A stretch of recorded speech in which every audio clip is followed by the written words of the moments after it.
नमस्कार। Sanskrit online classes में आप सभी का स्वागत है।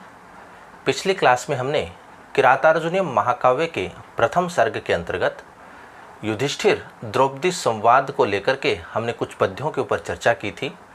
आज हम उसी क्रम को आगे बढ़ाते हुए आगे के जो हमारे पद्य हैं उनके ऊपर हम चर्चा करेंगे।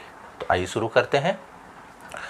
अगला जो हमारा पद्य है वह है गुणानुरक्ताम अनुरक्त साधनः कुलाभिमानी कुलजाम नराधिपः परैस्त्वदन्यः क इवापहारे मनोरमा आत्म वधूमिव श्रियम।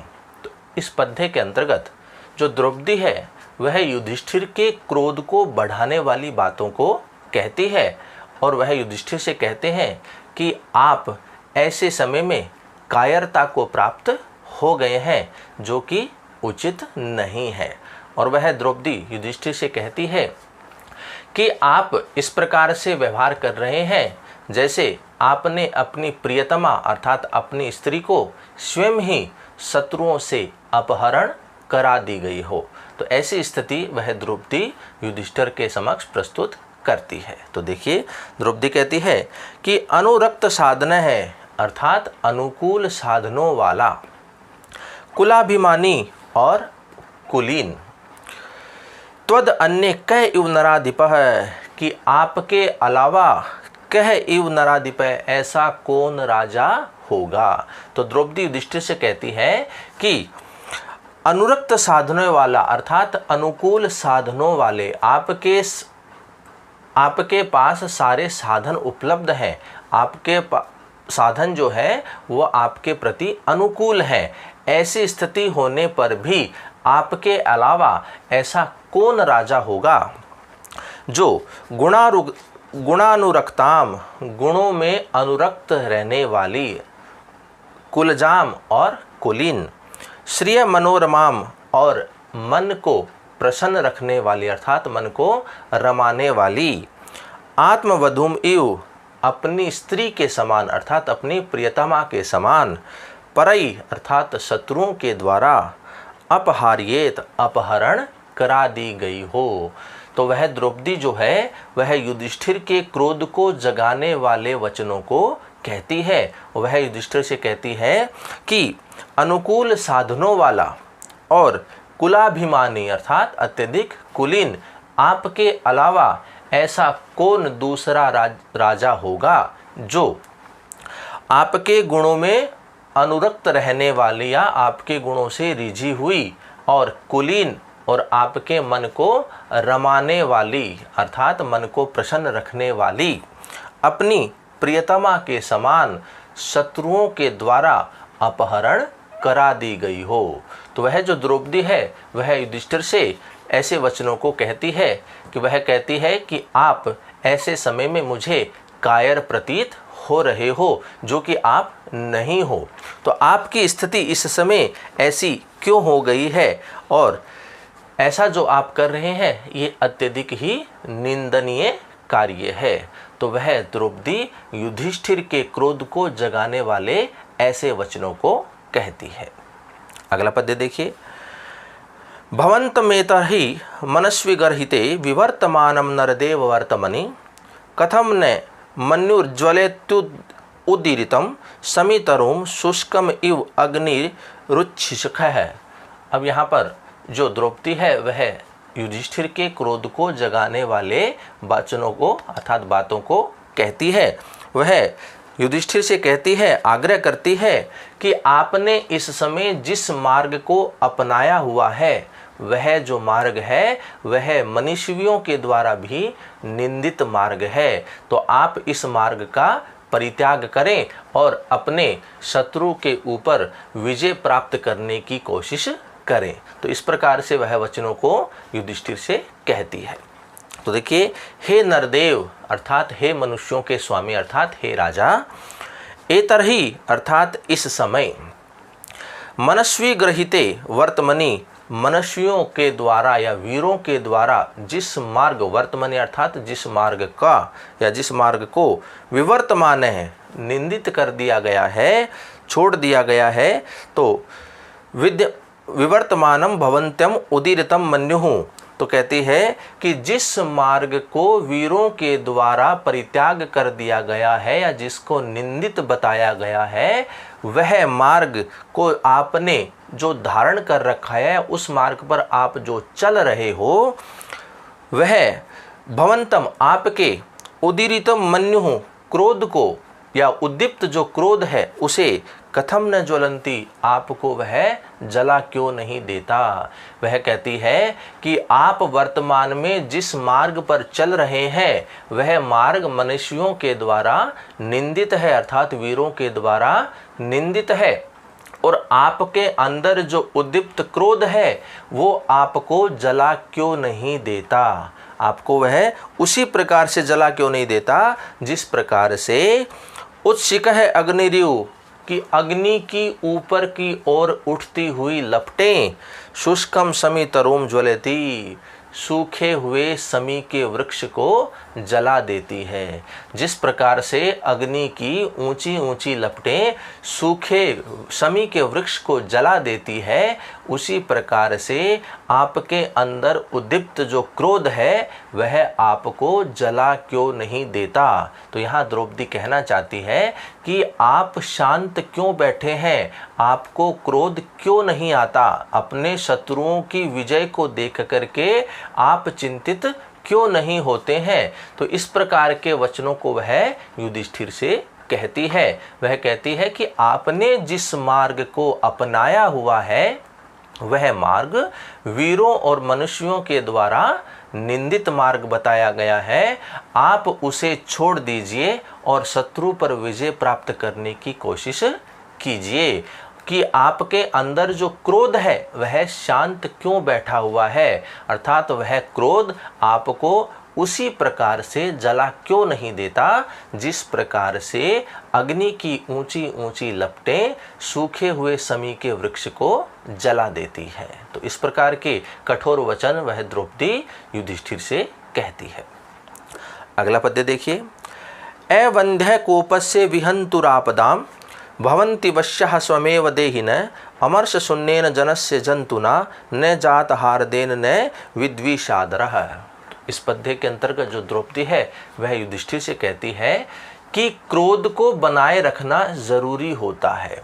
जो व्यक्ति क्रोध करता है उस व्यक्ति के वश में अन्य जो व्यक्ति होते हैं वह स्वयं ही हो जाते हैं, और जो क्रोध नहीं करता है तो जो स्नेही जन होते हैं वे उस व्यक्ति का आदर नहीं करते, और जो शत्रु होते हैं वो उसके भय को नहीं मानते हैं। तो इस प्रकार के वचन द्रौपदी युधिष्ठिर से कहती है। तो देखिए, अवंध्य कोपस्य अर्थात सफल क्रोध वाला, आपदाम विहंतु और समस्याओं को या विपत्तियों को आपत्तियों को नष्ट करने वाला, देहिन अर्थात मनुष्य के, वश्य अर्थात वश में, स्वमेव वश्या भवन्ति अन्य मनुष्य स्वयं ही वश में हो जाते हैं। कि जिसका क्रोध व्यर्थ नहीं जाता, जो सफल क्रोध वाला है, जिसका क्रोध व्यर्थ नहीं होता है, जो सफल क्रोध वाला है और जो अपनी समस्याओं का, जो अपनी विपत्तियों का, जो अपनी आपदाओं का नष्ट कर देता है, समाप्त कर देता है, ऐसे उस मनुष्य के वश में अन्य प्राणी स्वयं ही वश में हो जाते हैं। आगे कहती है अमर्ष शून्येन, और इसके विपरीत जो अमर्ष शून्येन जो क्रोध से रहित होता है, जंतुना मनुष्यों के द्वारा, जात हार्देन अत्यधिक स्नेह होने के कारण, जनस्य आदरः न तो मनुष्य उसका आदर नहीं करते हैं, न विद्विषादरः न और जो शत्रु होते हैं वे उसके भय को नहीं मानते हैं। तो यहाँ द्रौपदी जो है वो युधिष्ठिर में क्रोध को उत्पन्न करना चाहती है। अपने शत्रु की समृद्धि को देख करके युधिष्ठिर जो है वो अभी भी शांत बैठे हुए हैं, उन्हें अपने शत्रुओं पर क्रोध नहीं आ रहा है। तो क्रोध को उत्पन्न करने के लिए द्रौपदी युधिष्ठिर से इस प्रकार के कठोर वचनों को कहती है। तो द्रौपदी कहती है कि जो सफल क्रोध वाला होता है और जो अपनी आपदाओं समस्याओं को समाप्त कर देता है, ऐसे उस मनुष्य के वश में अन्य सभी मनुष्य स्वयं ही वश में हो जाते हैं। और इसके विपरीत जो क्रोध से रहित होता है और तो उनके जो स्नेही जन होते हैं वे उनका आदर नहीं करते, और जो शत्रु होते हैं वो उसके भय को स्वीकार नहीं करते, उसके भय को नहीं मानते हैं। ये जो क्रोध होता है ये व्यक्ति के आंतरिक शत्रुओं में से एक होता है, लेकिन ऐसा नहीं है कि इसको पूरी तरह से ही समाप्त कर दिया जाए। कुछ जगह ऐसी होती हैं जहां पर ये क्रोध जरूरी होता है, तो उसी क्रोध को लेकर के यह जो द्रौपदी है वह युधिष्ठिर से ऐसे कठोर वचनों को कहती है और उसके क्रोध को उत्पन्न करने की चेष्टा करती है। तो इसी का वर्णन इस पद्य में किया गया है। अगला पद्य देखिए। परिभ्रम लोहित चंदनोचित पदातिर अंतरगिरि रेणु रूषितः महारथः सत्य धनस्य मानसम दुनोति नो कच्चिदयम वृकोदर। इस पद्य के अंतर्गत या इस पद्य के आगे अब जो द्रौपदी है वो पांडवों की पूर्व की स्थिति और वर्तमान की स्थिति को युधिष्ठिर से कहती है कि पहले आप लोग किस प्रकार से जीवन व्यतीत करते थे और वर्तमान में आपकी स्थिति किस प्रकार से हो गई है। तो ऐसी स्थिति को देख करके भी युधिष्ठिर को क्रोध नहीं आता है, तो उसी क्रोध को जगाने के लिए वह द्रौपदी युधिष्ठिर से ऐसे कठोर वचन कहती है। तो देखिए द्रौपदी कहती है लोहित चंदनोचित है, अर्थात रक्त चंदन को अपने शरीर पर धारण करने वाले या लोहित चंदन का लेप करने वाले, उससे लिप्त रहने वाले, महारथ है अर्थात महारथी या विजय को प्राप्त करने के पश्चात विशाल बड़े बड़े रथों पर जाने वाले, उस पर घूमने वाले, रेणुचित है। लेकिन वर्तमान में अभी ये पहले की स्थिति थी कि जो पहले अपने शरीर पर रक्त चंदन को लेप करता था और महान या विशाल बड़े बड़े रथों पर वह गमन करता था, ऐसा वह अब यहाँ पर भीम की स्थिति को बताया गया है कि भीम पहले कैसा था और वर्तमान में उसकी स्थिति किस प्रकार से है। तो जो पहले लोहित चंदनोचित है अर्थात जो अपने शरीर पर लोहित अर्थात चंदन का लेप करता था या उससे लिप्त होता था और विशाल या बड़े बड़े रथों पर गमन करता था शत्रुओं पर विजय प्राप्त करने के पश्चात, लेकिन वर्तमान में रेणु रूषित है अर्थात धूल से सना हुआ, अब उसके शरीर पर क्या है, धूल ही लिपटी हुई है, धूल से ही वह लिप्त है। पदाति और पैदल चलने वाला, अंतरगिरि परिभ्रमण और पर्वतों पर भ्रमण करने वाला, अयम यह वृकोदर है, वृक के समान उदर वाला अर्थात भेड़िए के समान उदर वाला यह भीम। सत्य धनम, सत्य रूपी धन को धारण करने वाले, तो आपके मानसम नो दुनोति कचित, तो आपके मन को पीड़ा क्यों नहीं देता कि भीम की वर्तमान स्थिति को देख करके भी आपका मन व्यथित या चिंतित क्यों नहीं होता है। तो इसी का वर्णन द्रौपदी इस पद्य में करती है। तो वह कहती है कि लोहित चंदनोचित है अर्थात लाल चंदन से लिप्त और महारथी अर्थात विजय के पश्चात शत्रुओं के ऊपर विजय के पश्चात जो बड़े बड़े रथों पर घूमने निकलता था, उस पर विचरण करता था, और लेकिन वर्तमान में वही भीम या उसका जो शरीर है वो धूल से लिप्त रहता है, वह पैदल चलता है और पर्वतों पर वह घूमता रहता है। तो ऐसी स्थिति में उस भीम की दशा को देख करके भी सत्य रूपी धन को धारण करने वाले आपके मन को पीड़ा क्यों नहीं होती है। तो इस प्रकार से भीम की स्थिति को बता करके वह युधिष्ठिर में क्रोध को उत्पन्न करना चाहती है। अगला पद्य देखिए। विजित्य यह प्राज्यम अयच्छदुत्तरान् कुरुन कुप्यम वसुवासवोपमः स वल्कलवासांसि तवाधुना आहरन् करोति मन्युम्न कथम धनंजय। धनंजय अर्थात अर्जुन। अब इस पद्य के अंतर्गत जो द्रौपदी है वह अर्जुन की पूर्व की स्थिति और वर्तमान की स्थिति को बता करके युधिष्ठिर में क्रोध को उत्पन्न करना चाहती है। तो देखिए उसी का वर्णन है कि वासवोपम अर्थात इंद्र की उपमा वाला यह अर्थात जो धनंजय अर्थात धनुर्धारी अर्थात अर्जुन उत्तरान कुरुन उत्तर कुरु प्रदेश को विजित्य जीत करके प्राज्यम प्रचुर मात्रा में अकुप्यम वसु सोना चांदी आदि धन को अयच्छत लेकर के आता था। तो यहाँ पर अर्जुन की प्राचीन जो पूर्व की जो स्थिति है उसको बता रही है कि द्रौपदी कहती है कि इंद्र के उपमा वाला या इंद्र के समान तेजस्वी या पराक्रमी जो अर्जुन उत्तर कुरु देश को जीत करके प्रचुर मात्रा में सोना चांदी आदि धन को लेकर के आता था, वही अर्जुन वर्तमान में स अधुना अर्थात वही अर्जुन आज इस समय तब आपके लिए वल्कल वासांसी वल्कल वस्त्रों को आहरण लेकर के आता है। मन्यु कथम न करोति, तो आपका जो मन है ऐसी स्थिति को देख करके क्रोधित क्यों नहीं होता, या आपको क्रोध पीड़ित या बाधित क्यों नहीं करता है। तो यहाँ अर्जुन की स्थिति को देख करके युधिष्ठिर जो है वो अभी भी क्रोध को अपने अंदर उत्पन्न नहीं कर पाते हैं। तो वही स्थिति द्रौपदी युधिष्ठिर को बताती है और युधिष्ठिर में क्रोध को उत्पन्न करने की चेष्टा करती है। तो वह अर्जुन की स्थिति को बताती है कि जो अर्जुन पहले उत्तर कुरु प्रदेश को जीत करके प्रचुर मात्रा में सोना चांदी आदि धन को लेकर के आता था, वर्तमान में वही अर्जुन आपके लिए वल्कल वस्त्रों को लेकर के आता है।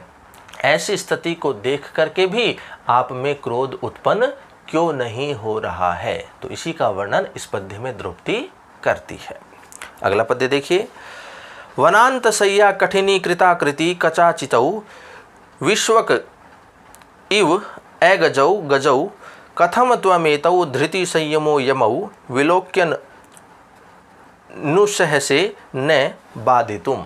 तो इस पद्य के अंतर्गत जो युधिष्ठिर के छोटे भाई नकुल और सहदेव हैं, यमौ अर्थात यमौ नकुल और सहदेव, तो उनकी स्थिति का वर्णन इसमें द्रौपदी करती है। तो वह कहती है कि वनांत सय्या, वन की सय्या पर अर्थात वन की जो भूमि है, कठोर भूमि है, उस पर सोने के कारण कठिनी कृताकृति, जिनका शरीर कठोर हो गया है, ऐसे विश्वक और चारों ओर से कचाचितौ फैले हुए या बिखरे हुए बालों वाले, अगजौ गजौ हाथी के समान अर्थात पर्वतीय पर्वत के हाथी के समान, एतौ यमौ ये दोनों ये युगल अर्थात नकुल और सहदेव, विलोकन इनकी स्थिति को देख करके, त्वम कथम आप क्यों, धृति संयमौ धैर्य और संयम का, बाधितुम न उत्सहते परित्याग क्यों नहीं कर देते, अर्थात आप इनसे बाधित क्यों नहीं होते। तो वह जो द्रौपदी है वह नकुल और सहदेव की स्थिति को देख करके युधिष्ठिर या उनकी स्थिति को बता करके युधिष्ठिर में क्रोध को उत्पन्न करना चाहती है।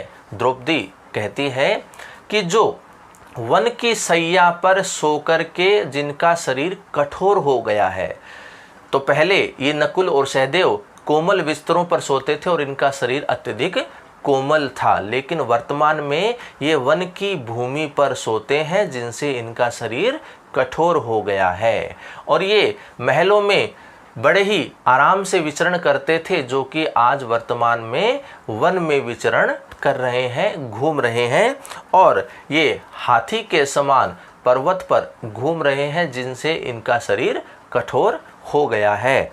ऐसे उन दोनों अर्थात नकुल और सहदेव को देख करके आप अपने अंदर से धैर्य और संयम का परित्याग क्यों नहीं कर देते। तो इस प्रकार की स्थिति द्रौपदी युधिष्ठिर को बताती है।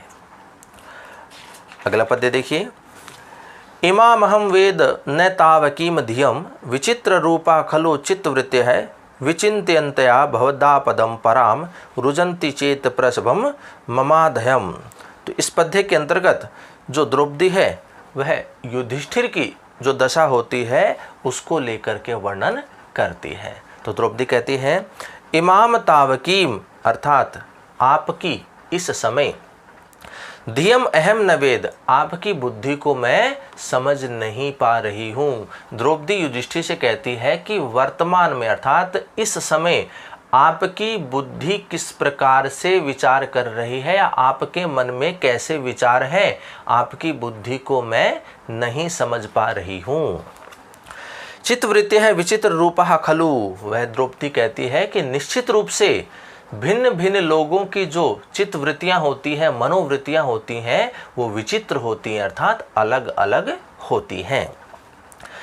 फिर कहती है कि पराम भवदा पदम अर्थात आपकी विपत्ति को अर्थात आपकी इस बड़ी विपत्ति को विचिंत्यंत्या अर्थात सोच करके विचार करके, मम चेत है अर्थात मेरे जो चित्त हैं या चित्त की आधे मनोवृत्तियां हैं, प्रसभम रुजंती अर्थात मुझे बलपूर्वक पीड़ित कर रही है।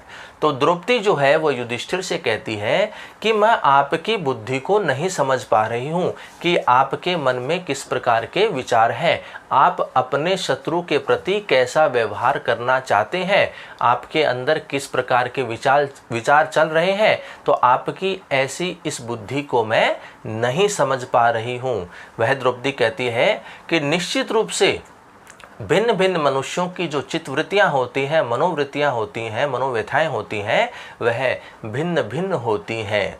तो वह कहती है कि आपकी इस विशाल विपत्ति को देख करके या चिंता करके या चिंतन करके मेरी जो मन की मनोव्यथाएं हैं वो मुझे जबरदस्ती ही पीड़ित कर रही है, वो मुझे पीड़ा दे रही है। तो इसलिए ऐसे वह विचार प्रस्तुत करके अपनी मनोव्यथाओं को वह प्रकट करके युधिष्ठिर के अंदर क्रोध को उत्पन्न करना चाहती है। अगला पद्य देखिए, पुराधिरूढ़ सैनम महाधनम विबोध्य से यह स्तुति गीति मंगलई अमंगलई अद्भ्र दर्भाम अधिशय्य सस्थलीम जहासी निद्राम शिवई शिवारुतई। इस पद्य के अंतर्गत जो द्रौपदी है वह स्वयं युधिष्ठिर की स्थिति का बखान करती है। इनसे पहले के जो पद्य हैं उनमें उसके जो छोटे भाई आदि हैं भीम, अर्जुन, नकुल और सहदेव, और स्वयं की जो मनोव्यथाएं हैं उनका वर्णन इसमें किया था। लेकिन इस पद्य के अंतर्गत द्रौपदी युधिष्ठिर के समक्ष स्वयं उन्हीं की जो स्थिति है, पूर्व की स्थिति और वर्तमान की स्थिति, उनका वर्णन वह कर रही है। तो देखिए द्रौपदी कहती है यह अर्थात जो, तौ अर्थात आप, महाधनम अर्थात अत्यधिक बहुमूल्य, शयनम अधिरूढ़ है, शयन अर्थात बिस्तर पर अधिरूढ़ अर्थात लेटे रहते थे, स्तुति गीति मंगलई स्तुति वचनों एवं मंगल गीतों के पाठों से पूरा पहले विबोध्य से आप जगाए जाते थे। तो यहाँ युधिष्ठिर की पूर्व की स्थिति का वह बता रही है कि पहले आप बहुमूल्य बिस्तर पर शयन करते थे और स्तुति पाठ और मंगल गीतों के द्वारा आप जगाए जाते थे। सत्वम और वही आप, अद्भ्र दर्भा अर्थात अत्यधिक कुशा वाली या घास वाली, स्थलीम भूमि पर, अधिशय्य सोते हुए, अशिवई अमंगलकारी, शिवारुतई अर्थात जो गीदड़ आदि होते हैं उनके स्वरों से या उनकी ध्वनियों से, निद्राम जहासी आप नींद से जगाए जाते हो।